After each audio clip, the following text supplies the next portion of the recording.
Good evening, hockey fanatics, and welcome back to the channel, where we dive deep into the heart of the game, dissecting every play, every player, and every pulse-pounding moment. Tonight, we're tackling a story that's got the Canadiens' faithful buzzing with a mix of excitement and, dare I say, a touch of bewilderment. Remember that electrifying start? That burst of speed? That sniper's touch? That feeling that a new star had not just arrived, but exploded onto the scene in Montreal? It felt like destiny, didn't it? Like the missing piece had finally slotted into place, ready to ignite the Bell Center with every shift. But what if I told you that same player, just weeks later, is fighting for ice time, battling to find his rhythm, and leaving fans scratching their heads, wondering where that initial spark has gone? Tonight, we're asking the question that's on every Canadiens fan's mind. What in the world happened to Zachary Bolduc, and can the Canadiens reignite the flame of their promising young forward before his season, and perhaps his confidence completely fizzles out? It was supposed to be a match made in hockey heaven. The Montreal Canadiens, a franchise perpetually seeking that elusive offensive punch, acquiring a dynamic second-year forward in Zachary Bolduc from the St. Louis Blues. The price? A promising young defenseman in Logan Mailloux. A steep cost, yes, but after Bolduc's near 20-goal campaign in 2024-25, the anticipation in Quebec was palpable. This wasn't just a trade, it was a statement. A declaration that the Canadiens were ready to inject high-octane talent into their lineup, and Bolduc was earmarked to be a cornerstone of that offensive revolution. And for a glorious, albeit brief, moment, he delivered. Oh, did he deliver? The opening puck drop of the 2025-26 season felt like a coronation for Bulldock. The 22-year-old phenom didn't just hit the ground running. He absolutely blazed a trail. 3 goals, for points in his first 3 games in a Canadiens uniform. It was the kind of debut that legends are made of, the stuff of highlight reels and instant fan favorites. The Bell Center was electric, roaring with every one of his shifts, every shot, every dangerous foray into the offensive zone. It was pure, unadulterated hockey magic.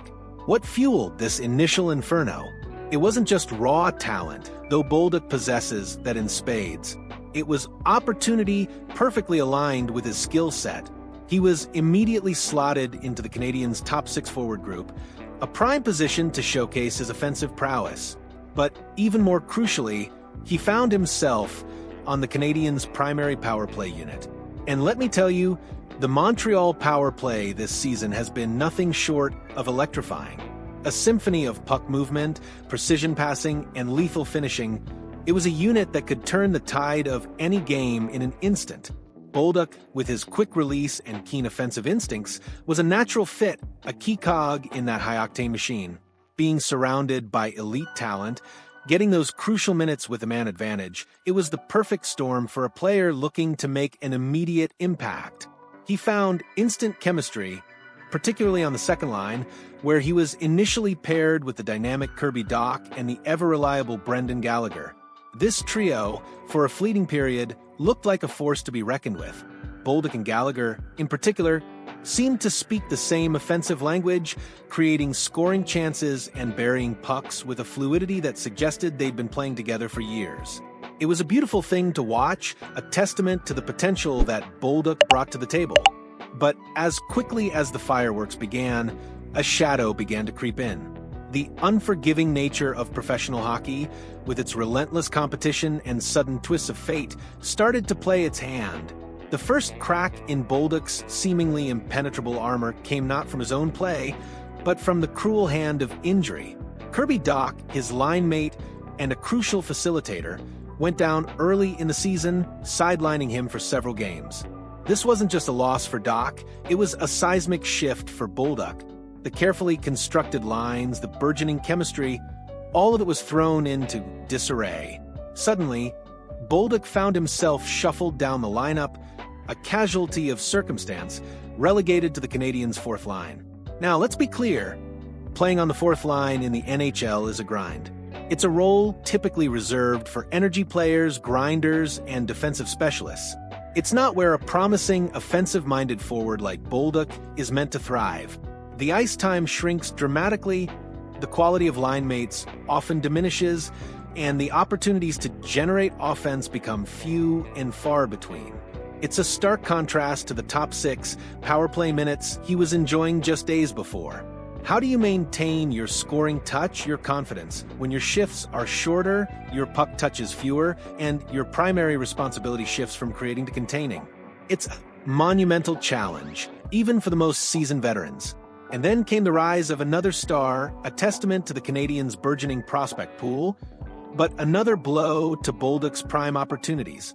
The rookie sensation, Ivan Demidov, exploded onto the scene, racking up an astonishing 12 points in 13 games.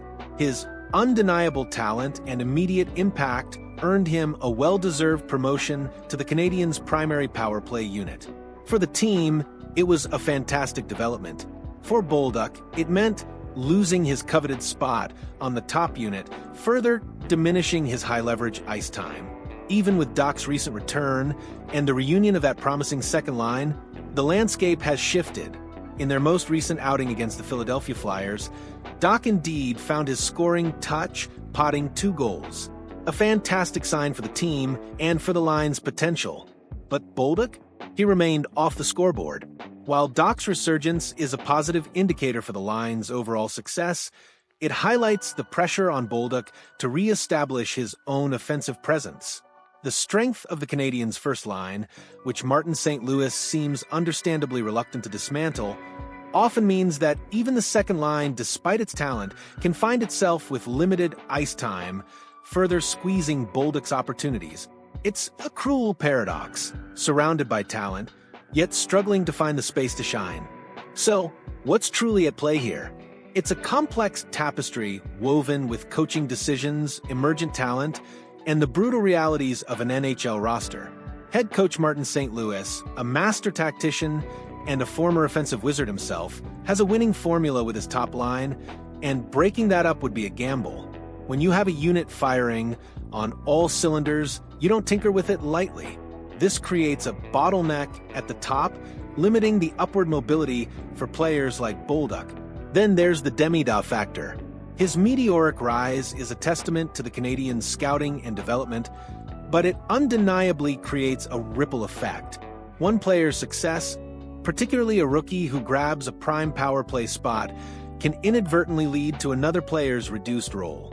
It's the competitive nature of the beast, and while it's great for the team's overall depth, it presents a significant hurdle for Bolduc to overcome.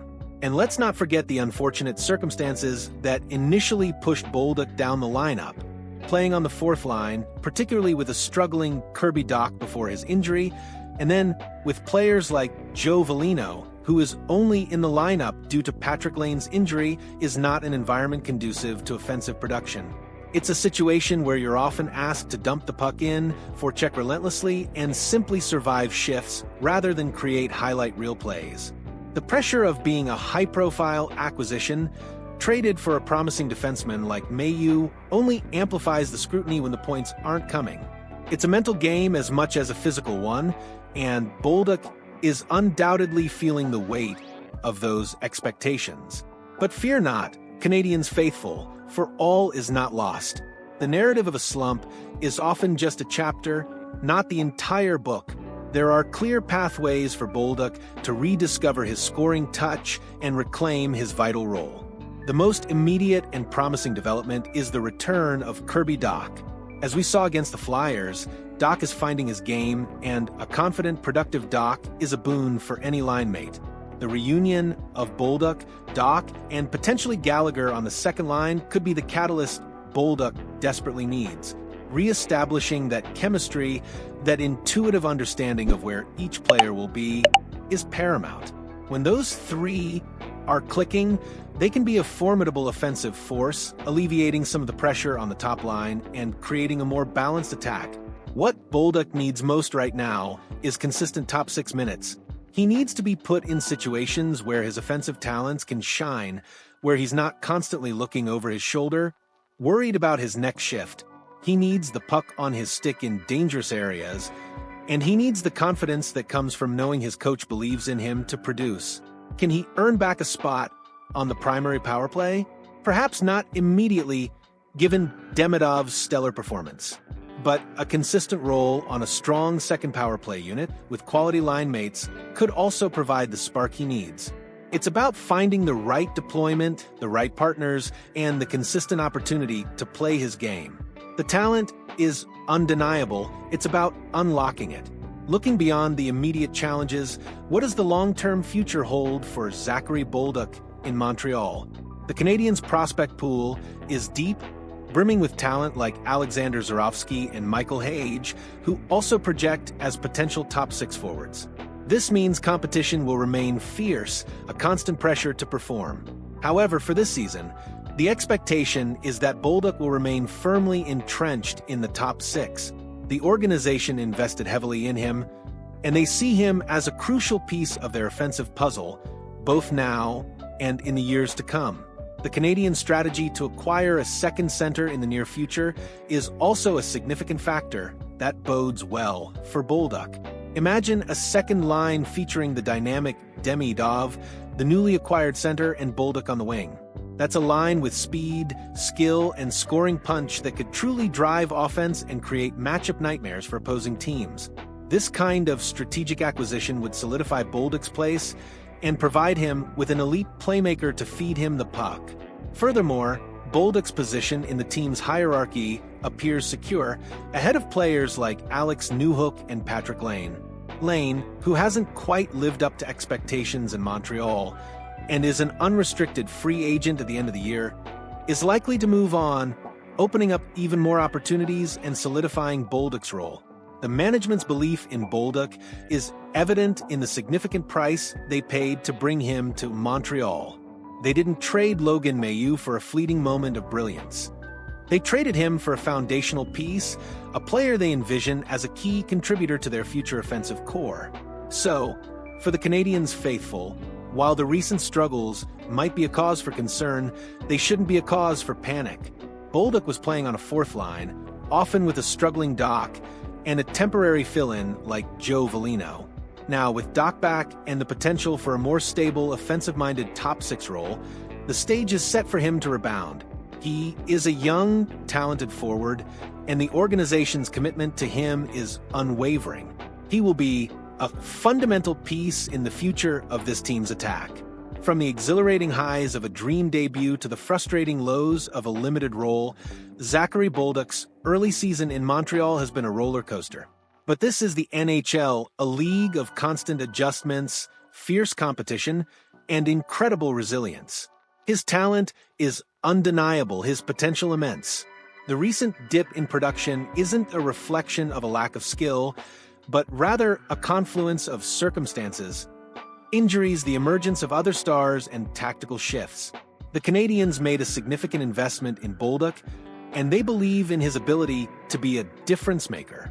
With Kirby Dach back in the fold, and the potential for a stronger, more stable second line, the opportunity for Bolduc to reignite his scoring touch is right there for the taking. This isn't just a story about a player struggling.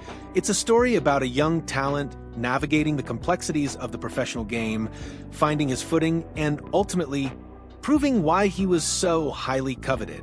The future is bright for Zachary Bolduc and for the Montreal Canadiens, as he is poised to become a cornerstone of their offensive future. Now, we want to hear from you, the most passionate fans in hockey. What are your thoughts on Zachary Bolduc's situation? How would you deploy him to maximize his offensive potential? Do you think the Canadiens should make another move to solidify that second-line center spot, or should they wait for their prospects to develop? Drop your comments below. Hit that like button if you enjoyed our deep dive, and don't forget to subscribe for more exclusive Canadiens analysis. What do you think is the most crucial factor for Bolduc to regain his scoring touch, consistent line mates, more power play time, or a change in coaching strategy?